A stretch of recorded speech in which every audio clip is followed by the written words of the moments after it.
Let me begin with the sad spectacle that I'm sure at least many of you are aware of, that the city of New York and the state of New York, alongside a city and a state of Virginia, have just sold out to the Amazon Corporation. And it is really important to understand what that's about, both in the larger picture and in the specifics. Let's start with the specifics.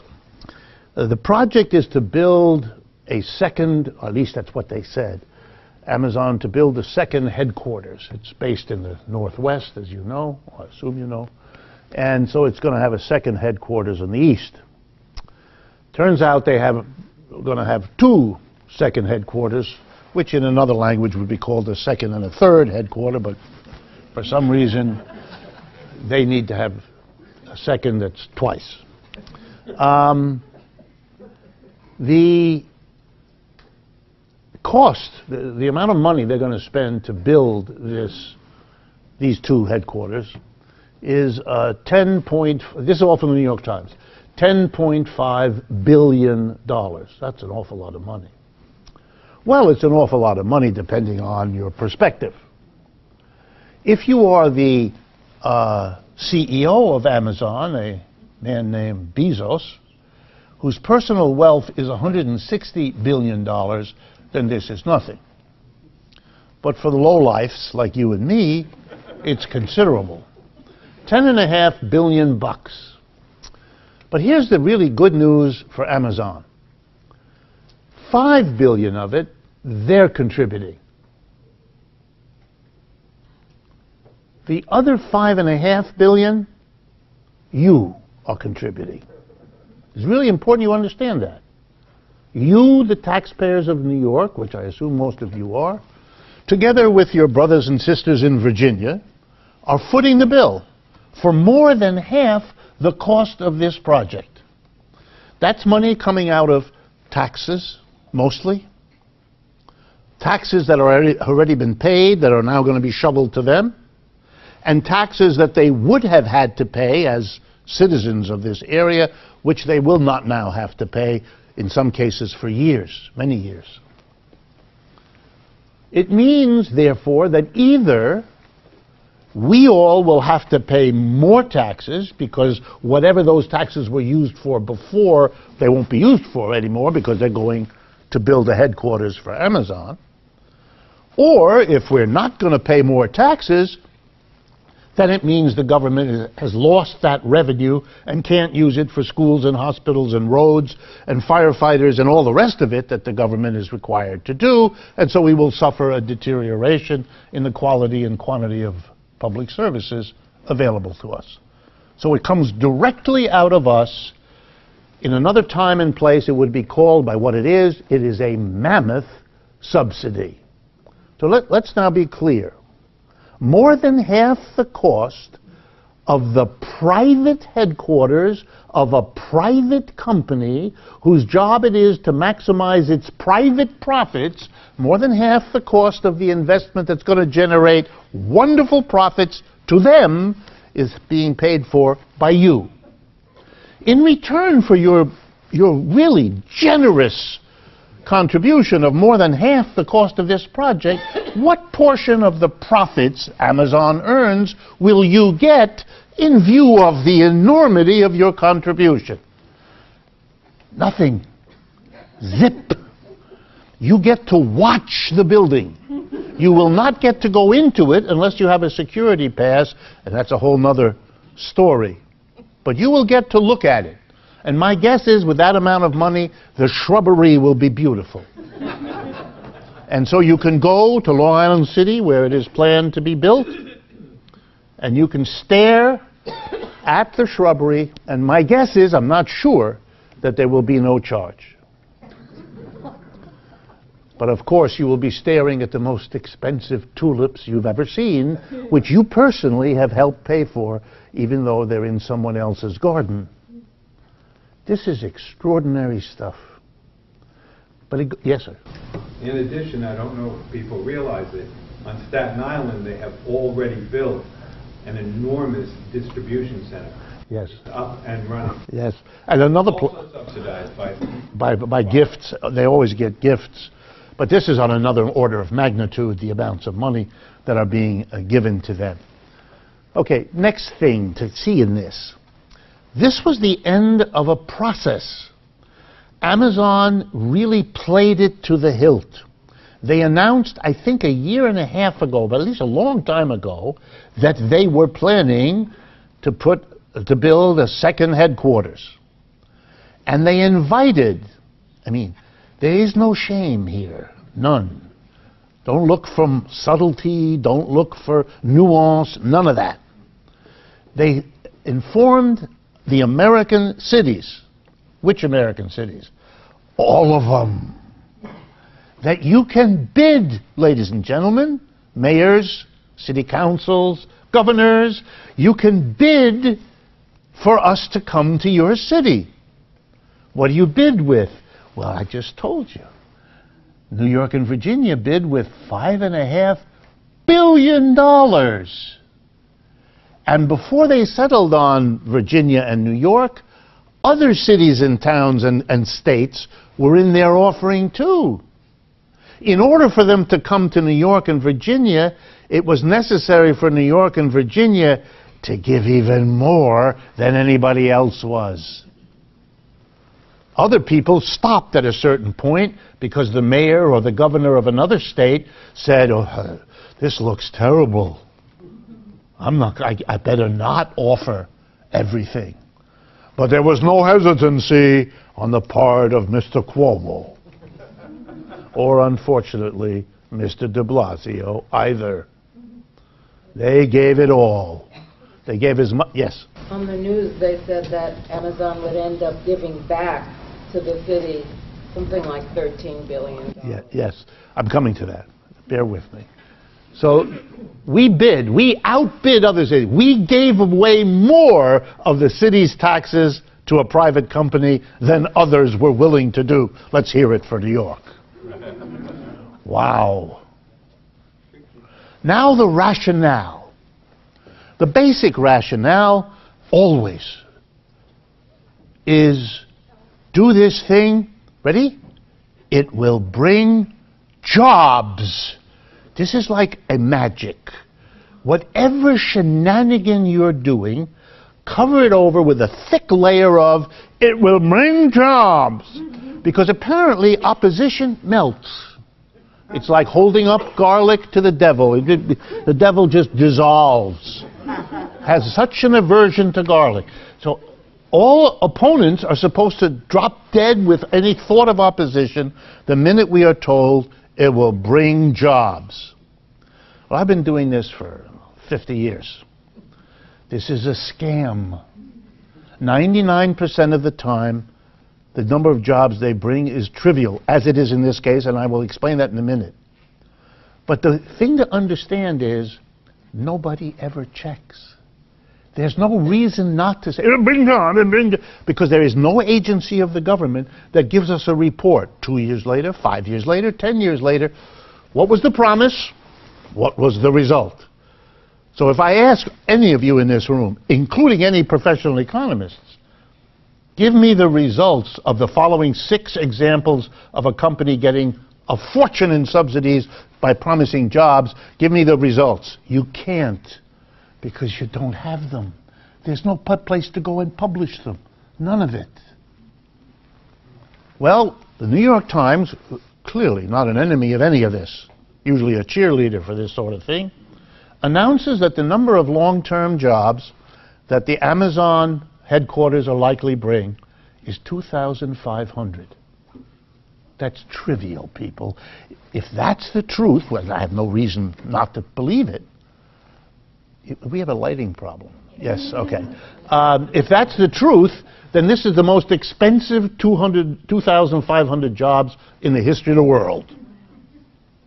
There are additional jobs, not counted in the 2,500, which are the construction jobs, because you have to build the buildings and all of that. And here's a very sad thing about a labor movement that I support and that I love, but that in this case needs a rap on the knuckles. The construction trades will get some jobs. No question, they actually will get some jobs. They don't last very long. They'll last as long as it takes to build the building. But they are often able to be brought in to celebrate along with the politicians, like de Blasio and Cuomo, because they are so happy to get these jobs, even if they don't last all that long, that for them it's, oh good, it really is jobs, and so they support it. Not wanting to face, even though I'm sure they know, that the jobs that those construction workers will get will come at the expense of $5.5 billion that the public will not have available to serve its needs, and either come up with more taxes to replace that money or suffer the loss of the public services that would have been provided if that money had not been given to Amazon. And again, $5.5 billion for New York is a lot of money covering a lot of services. $5.5 billion is 3% of the personal wealth of Jeffrey Bezos. If ever there was an example that the company doesn't need to squeeze the public, which is already squeezed because we don't have enough for our schools and we don't have enough for half the things the government does, if ever that was the case, it is the case now. Mr. Jeffrey Bezos is very proud. He is the richest man on the planet. If we took away $5 billion for him so that the city wouldn't have to pay it, he'd still be the richest person in the world. But we don't do that in this system. He has to be the richest person in the world without losing the $5 billion would have still left him, in order that we all can be deprived of public services and or pay higher taxes. It isn't surprising that Mr. Bezos pulls this kind of stunt. That's how he got to be where he is.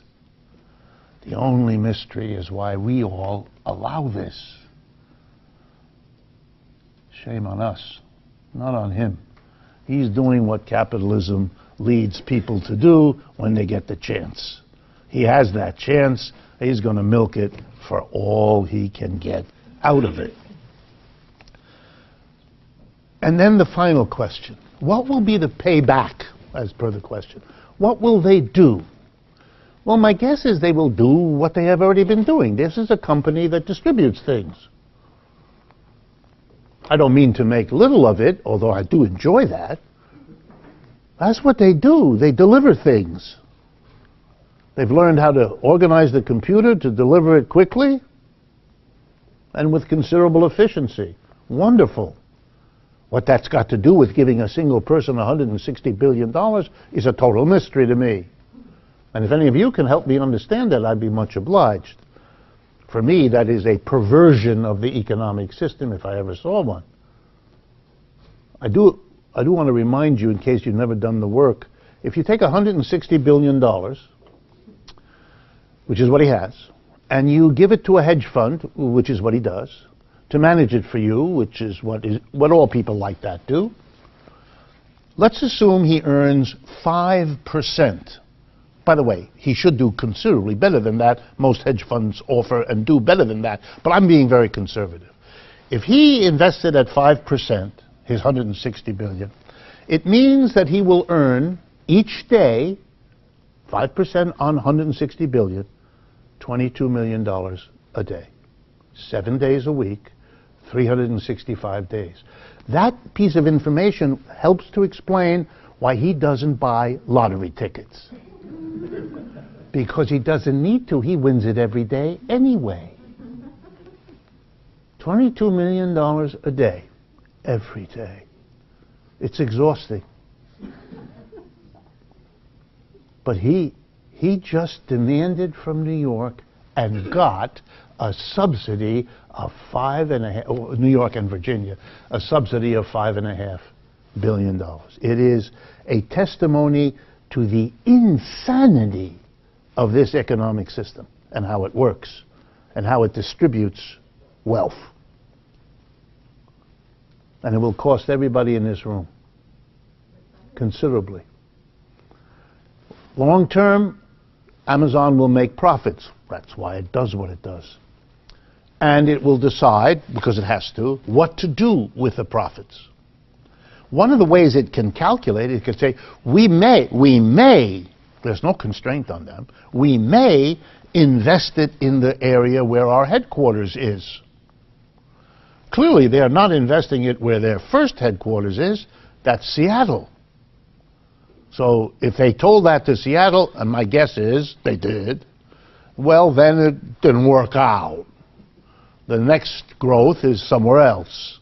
By the way, one of the reasons they have to leave Seattle and they can't stay in Seattle is because large numbers of people in Seattle hate them. And by the way, the hatred is complicated. But one of the chief sources of the hatred, which you're all going to feel too, is real estate. Because when Seattle comes in and hires large numbers of people, particularly people at high salaries, they want to live nearby. So suddenly, the house prices and the apartment prices go through the roof, which means anybody who was living there, who thought he or she could stay there for a while with a rent that wouldn't do more than go up 5–10% a year, that's bad enough, are suddenly going to discover that they have to move somewhere else. In our economic system, this displacement of people is not the problem of Amazon. They're the cause, but they are not required to bear one iota of responsibility for the damage they do, the lives they upend, the economic of rentals, which can destroy families and all the rest. Not anything they have to worry about. And you can betcha that if they bring in another X thousand high-paid people, 2,500 as the Times suggests, those people will all be pushing up real estate values in whatever neighborhoods they choose to live in. Yes? Yeah, quick question. Since it sounds like such a bad deal now for just 2,500 permanent jobs, why would Cuomo and de Blasio go with it? Does that just by implication mean they get a kick? The Times said 2,500. 2,500. I checked twice because it was so absurd. Why would they go with it? Does that? Well, that's a good. Why did so many politicians in so many cities and states bring it? They thought they'd get a lot of jobs, but now. No, it isn't really even that. It's not a lot of jobs because no one measures it. No one keeps track. No one will ever know whether the promises were kept or not. And by the way, occasionally, if someone comes.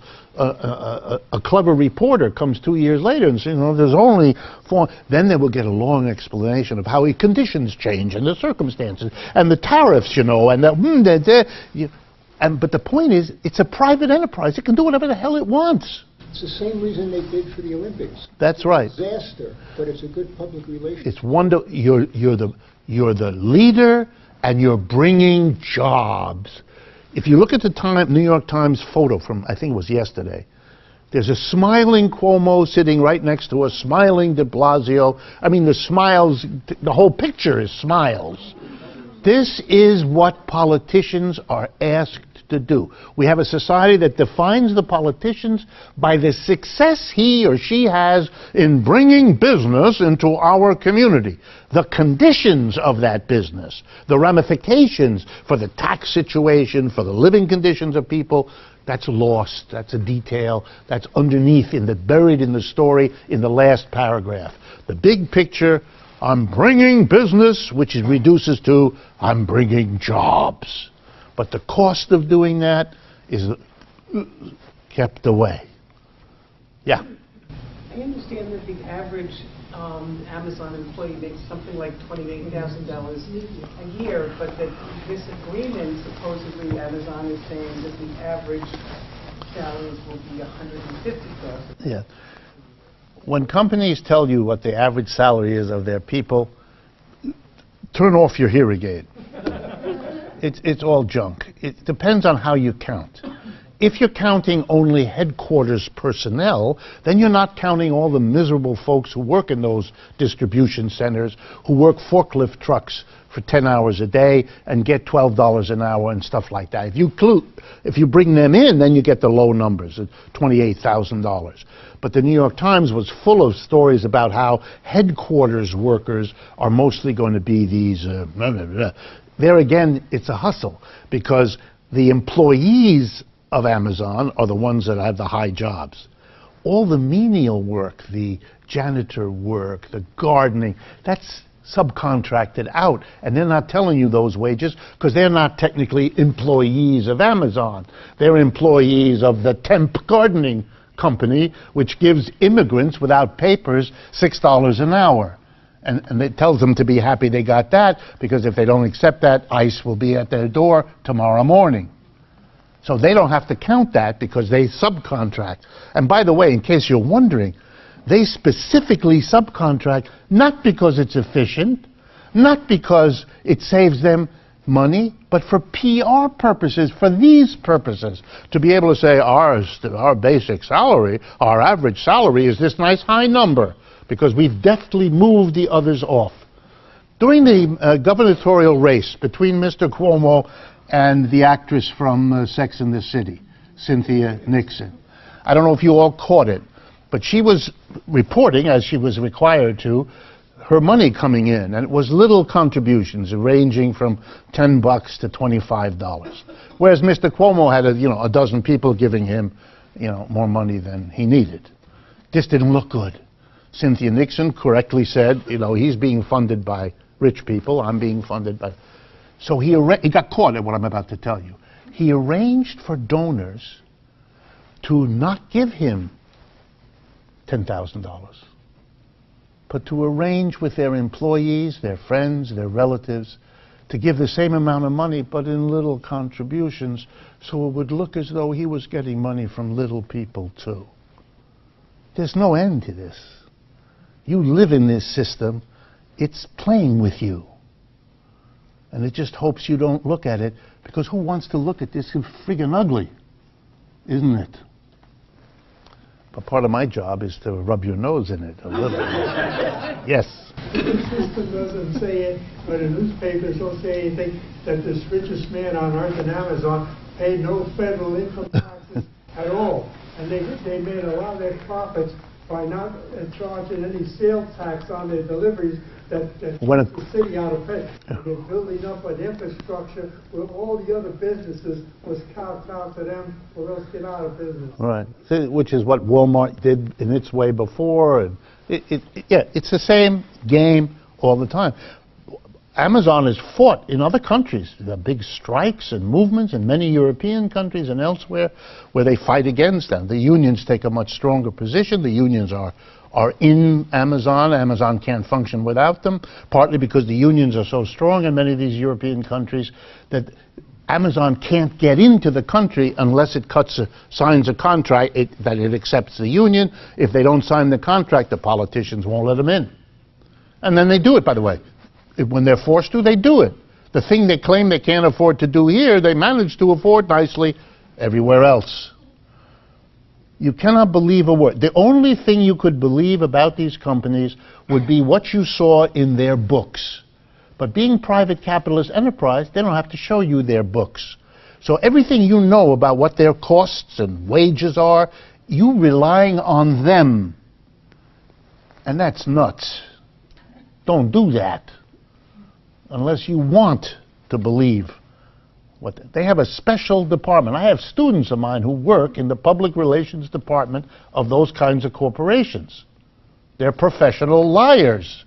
That's their job. And they're well paid for it, too. Some of the stories I tell you, I got from them.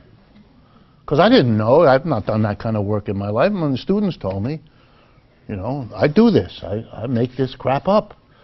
I explain, if we outsource the janitors, then we can claim that we don't have anybody get paid that crappy, because we've just hired someone else to pay crappy.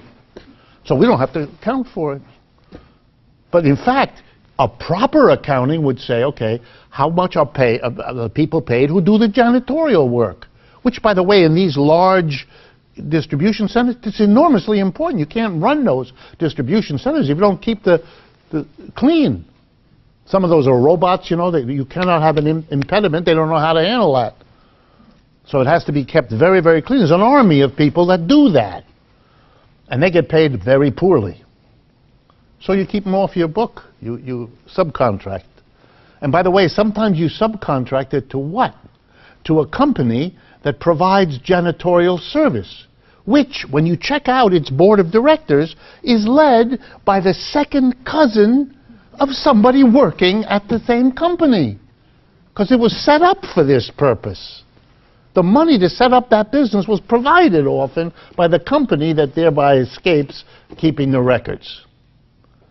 Anyone who tries to defend this system looking at statistics, your only response should be a very carefully articulated sneer. And when they look at you funny, why are you sneering? Tell them. Okay. And by the way, this is as common as anything. It goes on in every major city all the time. In every city I've ever lived, there's somebody called an economic development officer or an economic development team or something like that. And that's their job. You know what they do? They develop charts and statistics and little booklets and reports. And they have it like a traveling show. And they go to corporations and they put on their show, like little children, show and tell.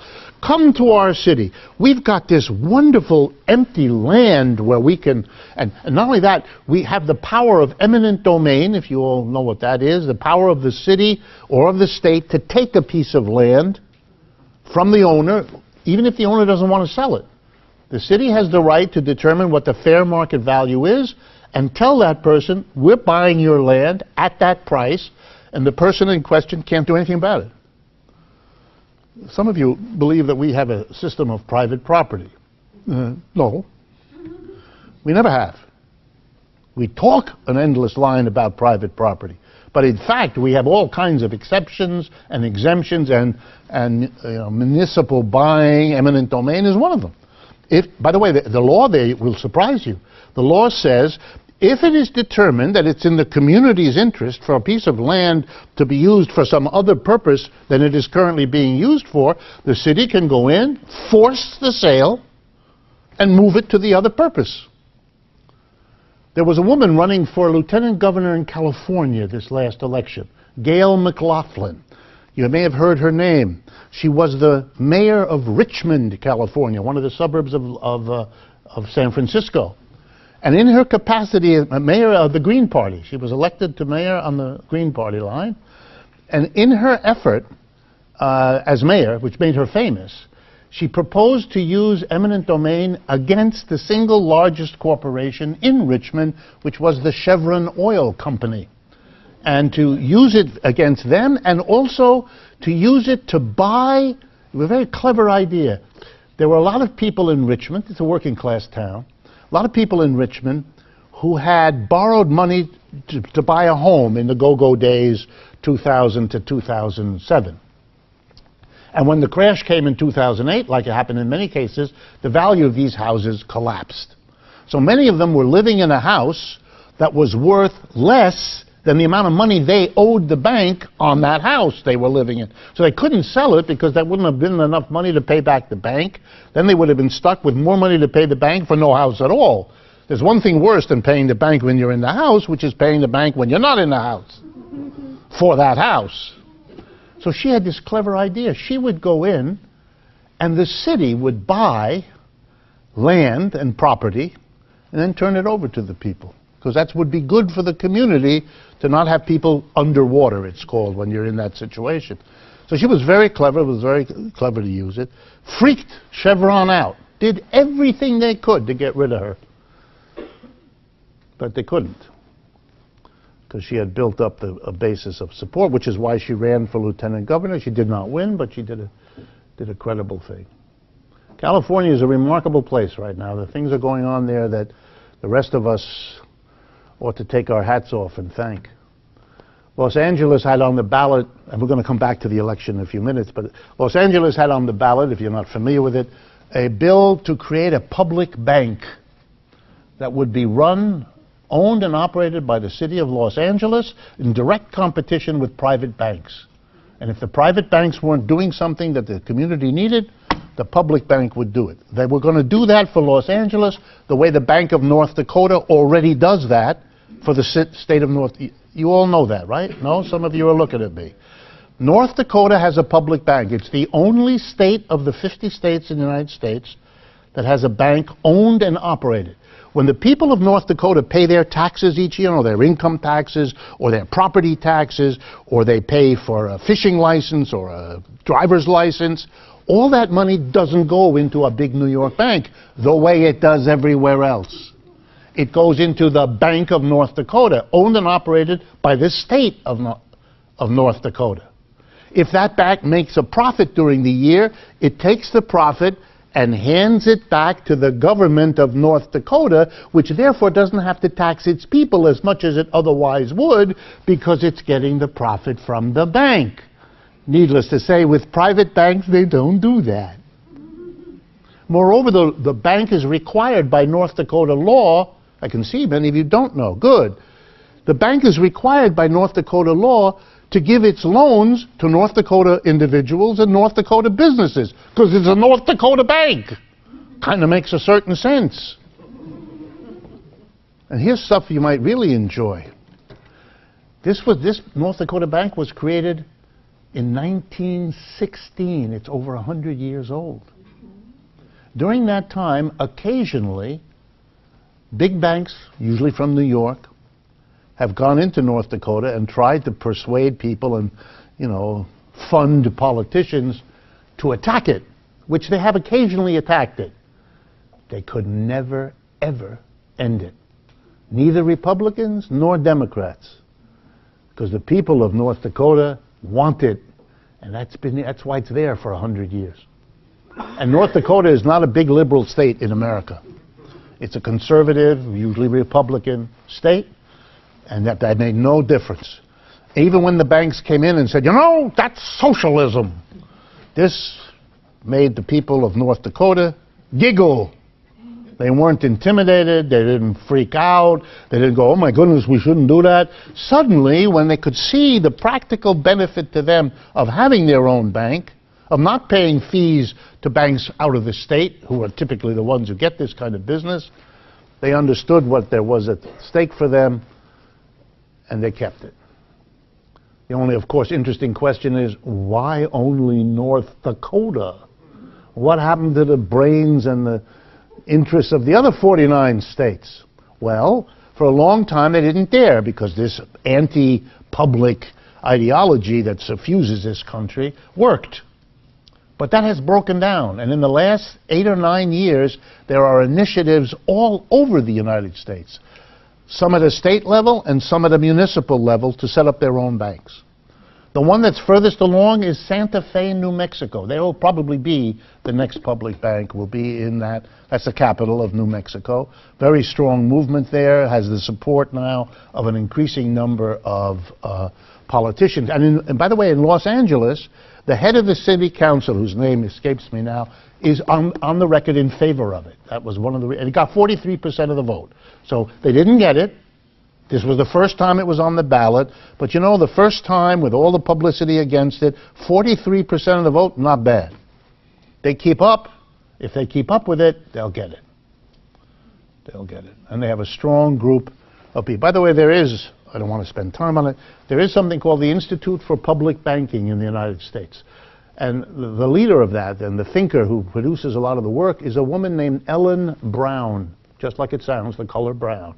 If you're ever interested in this, go look her up on Google, Ellen Brown. She writes a lot about these things, and she has a nice team of people working on this Institute for Public Banking, and that's a movement that is growing in the United States, particularly the last few years. All right, moving on. I want to talk about a parallel between two things that you might not have seen as parallel, both of which are in the news. One is, of course, Mr. Trump. That is the news in this society, so that's not so surprising. But the other big item in the news is Brexit, this situation in Great Britain. And I wanted to, just to make sure you have some sense of the parallels here. If you look at the levels, for example, of wages, real wages, in the 10 years since the crash of 2008, they've been stagnant mostly here, flat, gone nowhere. But in England, they've gone down 10%. It's really bad. The English working class has really suffered. It suffered in the crash, and the word recovery that you hear here all the time, you do not hear that in England. I mean, there's some of it, but nothing like what you hear here. And so when the election came a couple years ago, the British working class was so angry. By the way, not just at the Conservatives, who are the government in England, but the Labour Party that had been there before. Gordon Brown, some of you may remember, Tony Blair, they were hated as much as, because they were all running the country as the crash happened and as the working class suffered the austerity policies afterwards. So when the election came up, do the British stay in Europe, you had a peculiar thing. Right-wing politicians smelled an opportunity, and they turned out to have been right. The mass of people was so angry that the right-wing politicians could say, one of the things that's really causing you a problem, one of the really important things that's explaining the difficulty you're having in your job, in your income, in making life work for you, is the result of competition for your jobs from immigrants. This should sound familiar. Now, it's a little different there because the immigrants are mostly white. They don't have other colors. They're Eastern Europeans and a whole group of others that have did move into England for work. They had very little to do with the deterioration of conditions for the English working class, but it was a good choice. The English working class got enraged at immigrants, but more than immigrants, because they're not that dumb. More than immigrants, they were enraged at the elite that had been running England, both the Labour Party elites and the Conservative Party elites. So when the Conservative Party said, okay, with all this noise about immigrants, let's vote about whether we want to stay in Europe or not, being completely convinced that, of course, nobody in England would be so silly as to imagine that leaving Europe is going to solve your problems. What they didn't count on was that the mass of people were so angry at them, the leadership, the elites, that when they saw the Conservative Party saying, of course we're going to stay in Europe, and the Labour Party limping along and saying, yes, we should stay in Europe, they took their collective middle fingers and they said to the leadership, watch. And they voted to leave. They didn't vote to leave because leaving is an economic program. It isn't. It makes no sense at all. England's economic situation is already worse because of what it's doing, and it will become even worse when they have a Brexit of whatever form they do. They announced today that the cabinet has supported Theresa May, the Prime Minister, which doesn't mean they're going to do it, but it's moving along. They voted out of rage and anger and disappointment. And I think that's exactly why Mr. Trump is president. They hated the Clintons, they hated the Bushes. These are the people who, right and left, did the work over the last 25 years that made this the most unequal advanced industrial country in terms of income and wealth. Didn't make any difference whether the Republicans or Democrats were there, or put it otherwise, whatever difference it made wasn't big enough for anybody to really notice. So they voted for Mr. Trump because he's a big, loud mouth, yelling at immigrants and basically saying, I'm different. I'm not like all the other people. They're all couth and I'm uncouth, you know. And that's why he presents himself every day as uncouth, so we can all understand whatever else he is, he's not like those other people. Not only that, they did the work for him. You remember, Hillary Clinton kept saying, boy, you are odd, or you are weird, or exactly, thank you. You're doing my work for me. That you don't like me will get me another 1 million votes. You know, it's sad. But it really is the same. Voting for Mr. Trump doesn't solve the problems of the American working class. No way at all. And voting to leave Europe doesn't solve the problems of the British working class. It's crazy what they're doing. It makes no sense at all. And a lot of them know it. Just like a lot of Americans know that the people who voted for Trump, as you could already see in the midterm elections, are beginning to rethink some of that, which is why the Democrats were able to get back one of the two houses. We'll come back to that later.